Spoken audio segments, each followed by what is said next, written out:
জীবনে চলার পথে প্রতিটি মানুষেরই কোনো না কোনো পছন্দের মানুষ থাকে। কিছু ক্ষেত্রে পছন্দের মানুষকে ভোলা সম্ভব হয় না। তাকে আমরা হালালভাবে বিয়ে করতে চাই। সেক্ষেত্রে তার সাথে বিয়ে হওয়ার কিংবা তার মনে নিজের জন্য জায়গা করে নিতে দোয়া ও আমল প্রয়োজন। আজকে আমরা ঠিক সেই রকম একটি কার্যকরী আমল নিয়ে কথা বলবো। ভিডিও শুরু করার আগে আমাদের চ্যানেলটিকে সাবস্ক্রাইব করে পাশে থাকা বেল আইকনটি বাজিয়ে দিন, যাতে পরবর্তী ভিডিওর নোটিফিকেশন সর্বপ্রথম আপনার কাছে চলে যায়।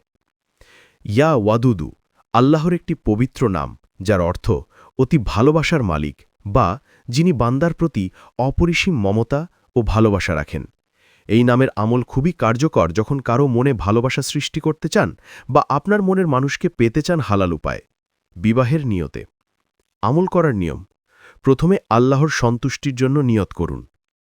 হে আল্লাহ, যদি আমার জন্য অমুক নাম মনে মনে বলবেন হালালভাবে নির্ধারিত থাকে, তবে তার হৃদয়ে আমার জন্য ভালোবাসা দান করুন। ফজর বা এশার নামাজের পর করা উত্তম সময়। বিশেষত এশার পর শান্ত মনে আমল করলে প্রভাব বেশি হয়।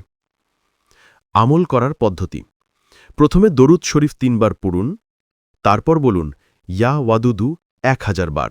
শেষে আবার দরুদ শরীফ ৩ বার পড়ুন। শেষে আল্লাহর কাছে দোয়া করুন, হে আল্লাহ, যদি সে আমার জন্য কল্যাণকর হয় তবে তার হৃদয়ে আমার জন্য ভালোবাসা দান করুন এবং আমাদের হালালভাবে একত্র করুন।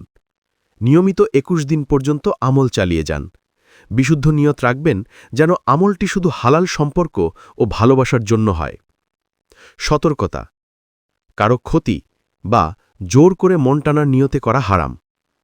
এটি শুধু আল্লাহর সন্তুষ্টি ও হালাল সম্পর্কের উদ্দেশ্যে করবেন। নামাজ, তওবা এবং তাওয়াক্কুল সহ আমল করলে ফল দ্রুত আসে।